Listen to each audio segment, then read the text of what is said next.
کو جیڑی وہ دوائی دیندے ہیں اساں وہ پانی بھی استعمال کرندے ہیں جیڑا پانی نالو بیمار ہے پی کے کو تکلیف تھی ہے کیوں نہیں دے دے انہیں جرمانے بھی دیتن جرمانے دی ساکو طاقت ہے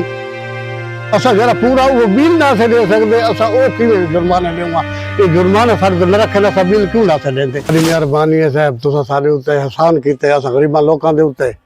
آن کے تے تساں اے ساکو گال کروندے پئے وے اساں جڑا ساری بجلی ہے او کون ہے اساں مردے ہیں غریب لوگ ہیں سوچ گنا دی طاقت کہانی اساں بیٹھا کتوں گنسوں یا شیشے کتا گنسوں ٹکر دے بھورے تو تنگ ہیں مزوری والے لوگ ہیں کہیں وہ مزوری ملدی ہے کہیں ملدی بھی نہیں ساری تو کہیں کل کوئی لٹا ہی نہیں نہ خیر کہیں کیتی ہے نہ کہیں لفظ اٹھائے سارے بارے باما تھا جو جتنے آجے چاہے ہر کوئی اپنا مقصد کر کے تو لگا گیا ہوں اساں کھنتے ونجوں دے بارے ساری بجلی آن کے کٹ گھندن پہلے بھی میں گھنٹہ ہوندی ہے گھنٹہ نہیں ہوندی وقت گھنٹے تو گھنٹہ آندی ہے وقت نہ ایک ہی گھنٹہ کارتی ہے اور 2 گھنٹے آندی ہے رات کو تے انہوں آندی ہے سویرے نال فجر کو سارے دیوار سادہ ہوندا تڑپون ہوں مہربانی تھے ونجے ساری جرا نا بجلی بھریال کیتی ونجے سارے بارے کوئی سوچا ونجے اچھا یہ ایک وابڈا یاد ہے کہ یعنی کہ خود دے لوگ کے بل نہیں دیندے بل بجلی کٹی گئی انہاں جو سارے پیچھے مطلب ہے کہ اب بیانہ جو اساں یا نہ دے ساں وا بل کیوں نہیں دے دے انہاں جرمانے بھی دیتن جرمانے دی ساکو طاقت ہے اساں جڑا پورا وہ بل نہ سے دے سکتے اساں او کیویں جرمانے دیوں گا یہ جرمانے فرض نہ رکھنا اساں بل کیوں نہ سے دیندے بل ہی دیندے ہیں اساں بجلی بلے سو بل نہ دے سو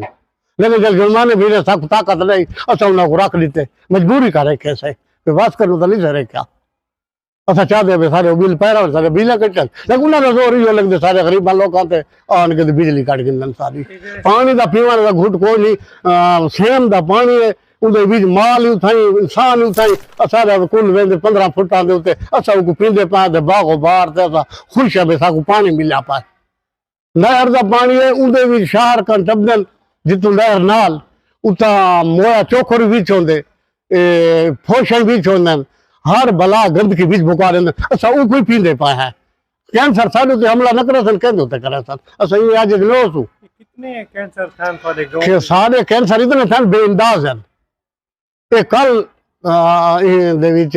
ٹیکٹ کنجری ہسپتال بندہ پریشن کرائے رات والا ہے چاہے وہ مر ونجے ہوں بچے حالے موجود ہے لیکن کوئی کال نہیں لاندا اٹھا بھی ساکو دھکے ہیں کھلے جھلا جھلا والا دے آپ میں بہندا رہ گیا کوئی پوچھ پریت نہیں کرندا بس یہ دیوار والا میں دوائی گھنوائیں وہ بندے مر گئے رات والا بندے پریشن کرائے لیکن ہاں لیکن کوئی ان کی پوچھ پریت کاج پیش نال کر رہا ہے وہ فوت تھی کہ کینسر نہ میں کو بھجا میں تو پلیز پیا جو پانی پیندے آسے پانی ہاں گندگی والے کوئی اچھے پانی تو ہے نہیں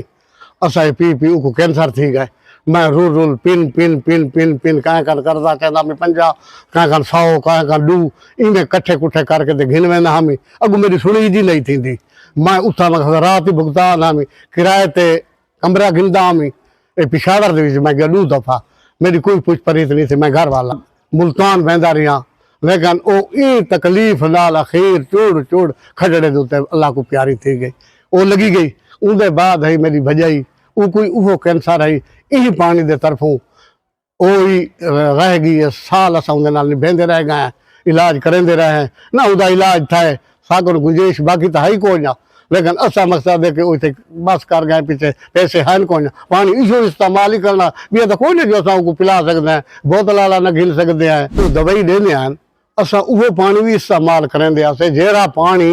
نالو بیمار ہے پی کے کو تکلیف تھی آئی پیچھے بھی سکن گنجائش ہو گیا تھا سب آپ گنوا تو نہیں کروں گا پیچھے وہ پیتے اخیر جیڑا زندگی جانی بار بھگتائے گئی دنیا وہ بندے کو فارق تے شفا اللہ پاک کی میں لے گیا وہ پانی دے وجود باقی پھیلدا کھڑا ہے جسے بجلی ہے کوئی نہ اساں ذلہ بات ہیں چاہے پانی پیوان دے کوئی نہیں اساں ذلیل ہیں ذلہ بات ہیں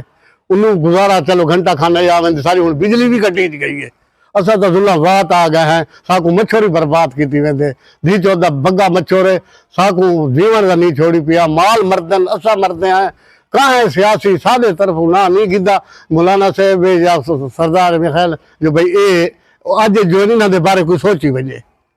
کہیں سیاسی سارے بارے نہیں سوچی چند ویلے ایسا جنہاں دے نال جان دینے جس جوگ بھی ہوندے ہیں ہر بندے نہ آپا دے مقابلے کرنے ہیں بھی اللہ خیر کہ اللہ نے کو جتوا ہوں ساری کالی تو کوئی لاوے نا اصل جو ذلہ بات ہے اتنا سا مچھر کھادی ویندے بجلی دی کتری کہانی آنے نہ زور لگ دے اون کو آن کے کٹ گندے نرتے ویلے اسا اپنا لوکاں کو ہن سمجھے سوں جو اسا کو بجلی دی ضرورت ہے باقی سارا حال چاون والا تے ہے کوئی کوئی جو سارا حال چاہے اسا اپنے لوکاں کھڑا کرے سوں بے سارے مہربانی کرو تو سارے نال تھی وہ تو اندے بارے کوئی سوچی ونجے اسا تو ہونی میں تو دلہ وات رہے ویسوں ساری زندگی جائیں ویلے مقصد ہے کہ الیکشن کا موقع آندے آندے اسا انہاں تے قربانی دینے ہیں بچ جائیں ہوں تو سارا حال کوئی نہیں چاہتا بھئی تو کہڑے رنگ تھی وے پانی بھی تہاڈا کہانی بجلی بھی تہاڈی کہانی تے پوچھ پری تھی کوئی نہیں ہن اسا باقی کمتے ویسوں Subscribe to my channel.